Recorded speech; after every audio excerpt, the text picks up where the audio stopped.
अस्सलाम वालेकुम रहमतुल्लाहि वबरकातुहू। दरस कुरान व हदीस। आज का टॉपिक है बदगुमानी। सूरह हिजरात की आयत 21 में है, ए ईमान वालो, बहुत गुमान करने से एतराज़ करो क्योंकि बस गुमान गुनाह है। इस्लाम की तालीम में यह है कि हर मुसलमान के बारे में अच्छा गुमान रखा जाए। इधर ख्वाह मखा बदगुमानी को दिल में जगह ना दी जाए, जैसा कि बाज़ लोगों की आदत होती है कि वो हर किसी के बारे में बदगुमानी का शिकार रहते हैं। जब ये बीमारी बढ़ जाती है तो वो अपने अहलो अयाल, अजीज़ो अकारब, यहाँ तक के वालिदैन के बारे में भी बुरी सोच रखने लगते हैं। आम तौर पर बदगुमानी के मर्ज़ में वो शख्स मुब्तला होता है जिसकी फितरत में कजी और बातिन में खबासत होती है। उसके दिल में चुना के गंदगी होती है, इसलिए वो जिस तरफ भी नज़र उठाता है उसे गंदगी ही दिखाई देती है। उसके बरक्स जिसके दिल में ईमान का नूर और नेकी की मोहब्बत होती है, वो हर एक को नेक और अपने से अच्छा समझता है। आपने ऐसे अल्लाह सुब्हानहू व तआला वालों के हालात और वाक़यात पढ़े होंगे जो चोरों, डाकुओं और जानियों के बारे में भी अच्छा गुमान रखते थे और उन्हें नफ़रत का निशाना नहीं बनाते थे।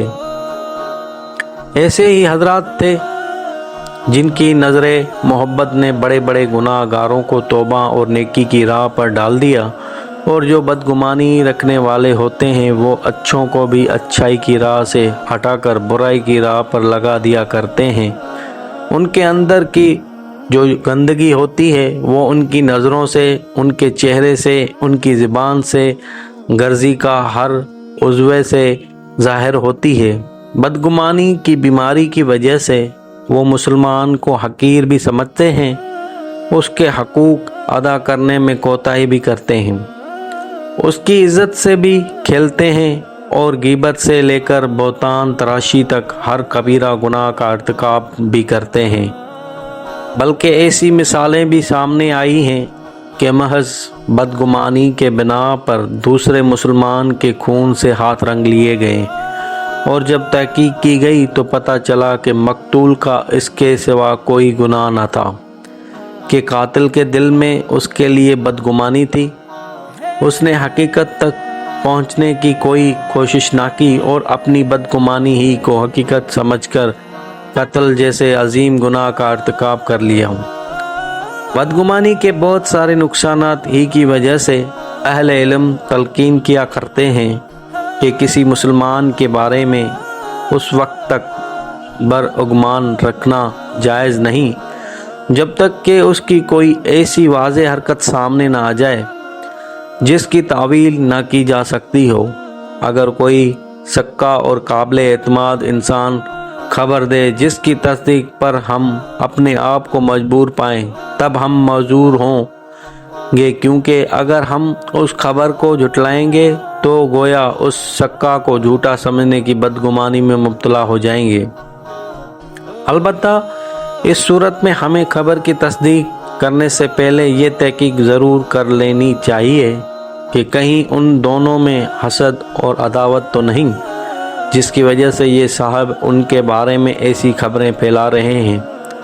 बदगुमानी की बीमारी से बचने का एक मौसर इलाज ये है कि जिस शख्स के बारे में दिल में कोई बुरा ख्याल पैदा हो उसके साथ हुस्न सलूक और उसके लिए दुआए खैर में इजाफ़ा कर दिया जाए। ये रवैया शैतान को गेज़ो गज़ब में मुब्तला कर देगा और वो आइंदा बुरे गुमान पैदा करने से बाज आ जाएगा। इसलिए कि जब वो देखेगा कि मेरी सारी कोशिश रायगान गई है और ये शख्स तजस्सुस, गीबत और चुगली में मुब्तला होने के बजाय दुआए खैर और हुस्न सलूक में मज़ीद तरक्की कर गया है, तो वो अपनी लाहासिल सई को तुर्क कर देगा।